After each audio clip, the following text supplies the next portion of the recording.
Hi, I'm Angela, the Consumer Product Testing Manager of Arteza. I also do different artworks for the company as one of their resident artists. Today, we're going to talk about what is the difference between different types of paints.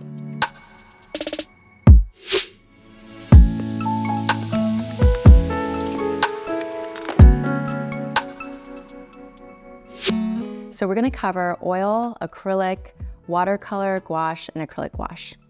Let's begin with oil. Okay, so let's put some oil paint out on our palette. Notice how nice and thick and creamy it is. Nice and creamy. Oil paint is very versatile. It can basically blend forever. Let's put some gold down here. You can see how nicely it's just very, very buttery. So oil paint is made out of primarily a vegetable oil, usually linseed oil, as the binder, and then we're going to have pigments suspended in the oil. Now, because it has oil as the binder, it's going to take a while to dry.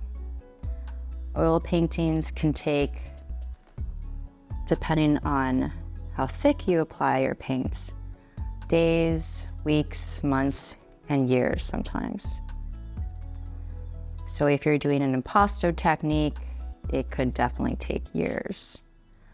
So think about if you have soup or hot chocolates and you get that skin on top of it, the skin is all dry, but then as soon as you pull it off, it's still wet underneath, right? So that is kind of a plus and minus for oil paints. Because it dries so slowly, you can keep blending and really perfect all those little areas.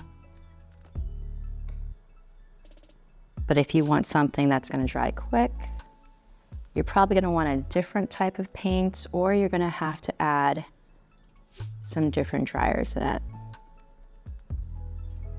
So you might need to thin it down with mineral spirits. And if you want it to be thicker, you'd add more oils. You also want to make sure that you're applying your paints fat over lean. What does that mean? You want to have your thinner layers on the bottom, thicker layers on the top, so that we don't get that whole skin effect, which will end up looking like cracking, which you have seen probably in some of the older masterpieces like Leonardo da Vinci's work. Now, modern day oil paints, some of them will replace the oil binder with different alkyds, and that will make the paints dry a bit quicker. All these little spots in here.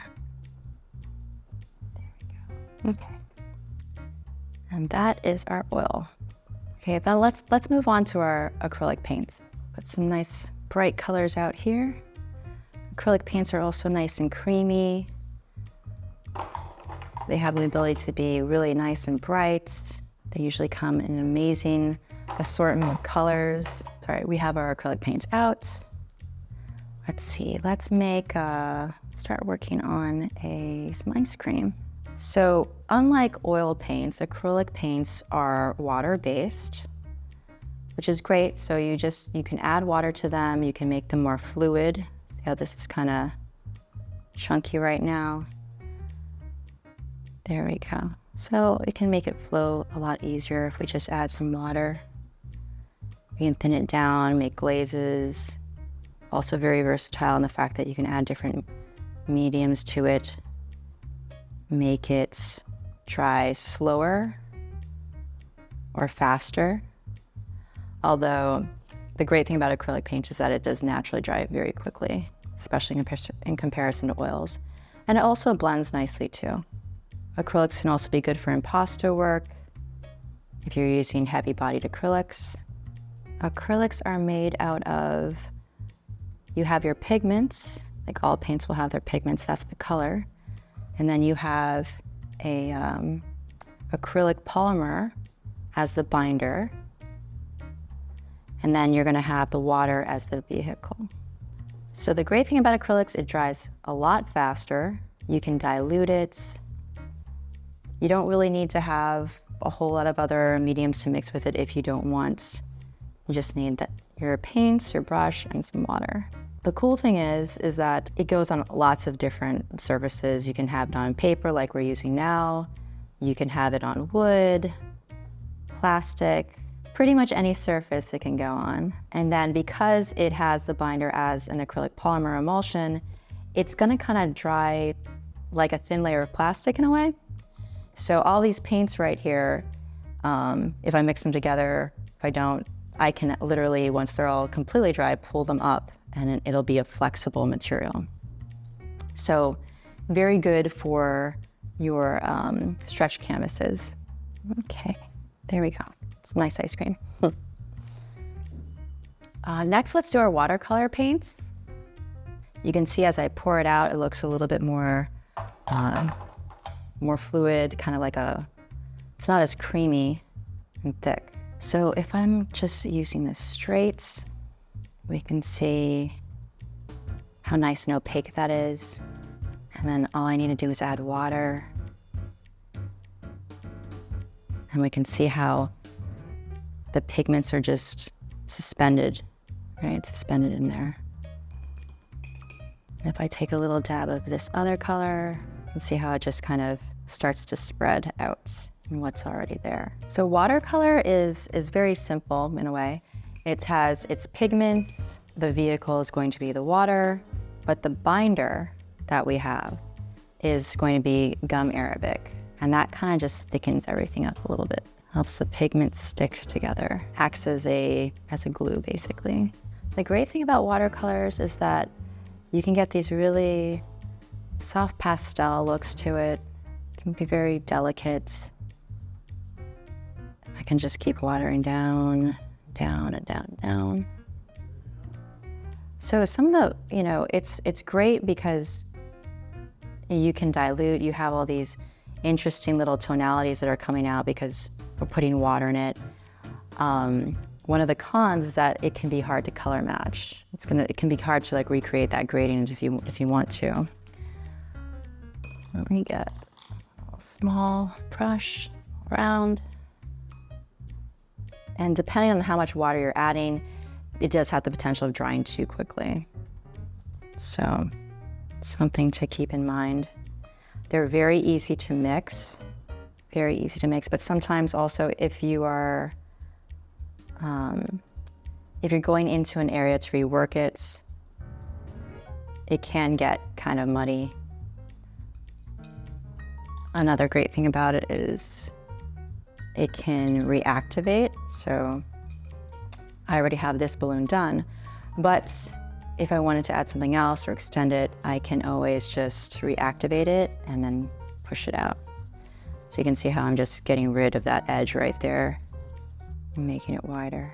And if I made a mistake, I have the potential to add more water and then try to absorb as much as I can. But there's still going to be, some after image of what was there. Whereas when you make a mistake with acrylic, you're just going to have to paint over it. It can also be really hard to get like very, very bold colors sometimes with watercolors and gouache. Let's move on to the gouache, which is kind of like a sibling of watercolor. Here we have one of our tubs from our gouache tub set. It's the only one we could find. We have this beautiful yellow ochre color. So let's make some sand dunes or some pyramids. Okay, so like watercolor, gouache has the same components. It has the pigments, the mineral pigments for the color. It's gonna have the gum arabic for the binder, and it's gonna have water for the vehicle. But the pigments are a little bit more dense, wider, larger, if you will. And it ends up looking more opaque. There we go, hold the right one. So just think same properties, but more opaque. Nice and thick. It almost looks like it has like a temper quality to it. But then when we add water, same thing happens, right? Now, same pros, same cons. Watercolor, just like gouache, the good qualities, diluting, dries quickly.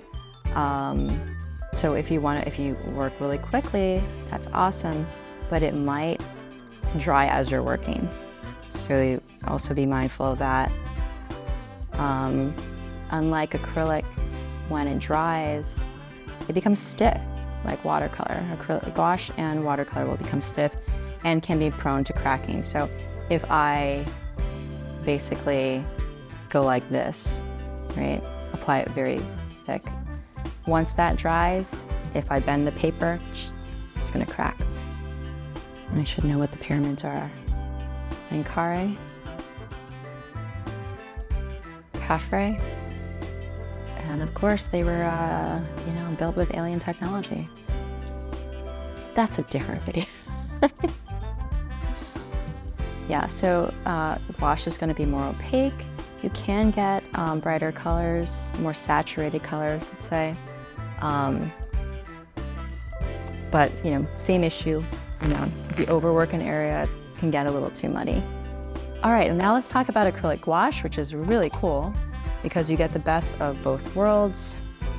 Okay, so we mentioned how acrylic kind of dries almost like a plastic because it has the acrylic polymer in it. And then watercolors and gouache have the gum arabic and can be reactivated with water. You have to be really careful with your watercolor paintings and your gouache paintings. They have to be protected, stay away from water. Acrylic, you don't really want it to encounter water. They're not waterproof. They're not, in theory, water resistant, but you can, there's a little wiggle room when it comes to acrylics. Oh, I did the reverse. I was supposed to do clouds. Okay, I'll do clouds with this one. Okay, so the acrylic gouache is going to have the attributes of gouache paints.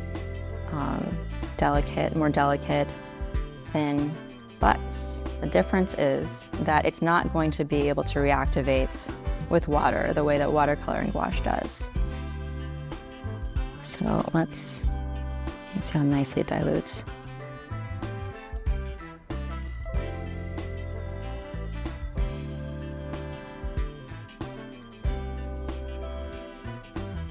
Okay, so let me work on one more. I can do the reverse on this side.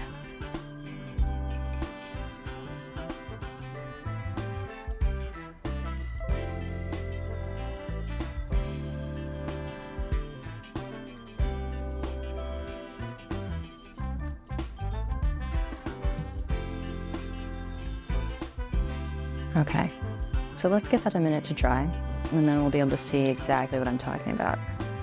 So now that it's somewhat dry, let's take a look. The acrylic gouache should not be reactivated once I put a wet brush on top of it. So it's like this, and voila,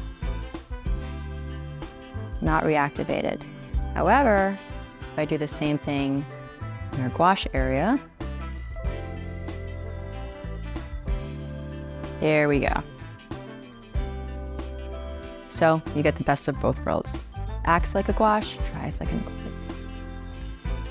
Okay.